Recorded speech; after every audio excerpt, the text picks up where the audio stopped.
Hello, I'm Evan Nolan, the president and co-founder of the United States Athletics Hall of Fame, here another returning nominee for the class of 2024. Born July 18, 1929 in Englewood, New Jersey, Richard Totten Button, better known to us all as Dick Button, is the greatest male figure skater in American history, bar none. The youngest of three brothers, he learned to skate at an early age, but didn't really start training seriously until he turned 12. The impetus for that change, by the way, was the fact that the first person who ever taught him to skate told him he'd never be good at it. And I quote, "Not even if a snowball could live in hell." Yikes.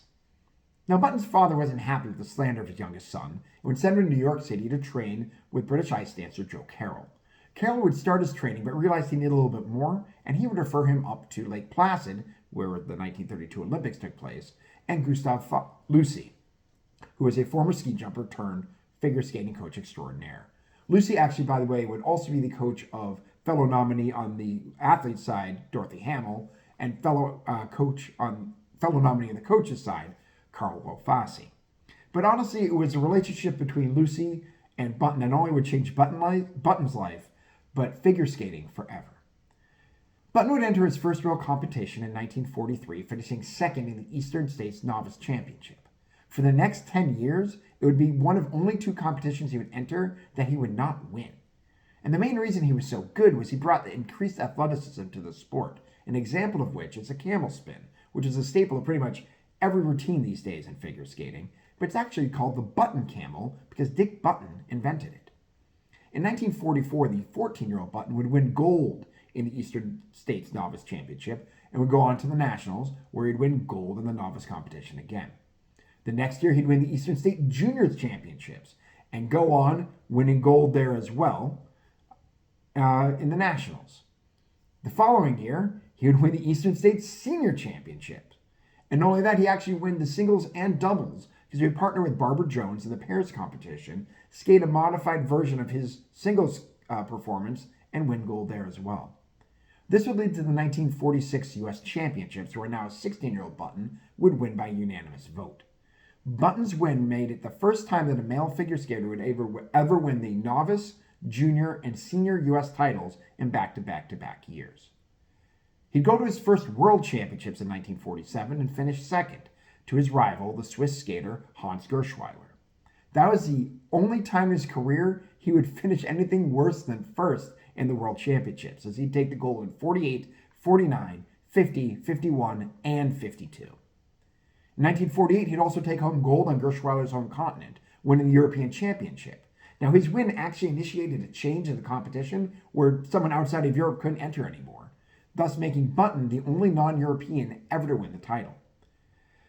He would head to St. Moritz in Gerschweiler's home country of Switzerland for the 1948 Olympics, and he'd win gold there with Gerschweiler finishing second. And in the process of that competition, he'd land a double axel. Now, the importance of that is, A, he'd only learned how to land it the day before, and B, it was the first time anyone had ever landed a double jump in the history of figure skating in a competition.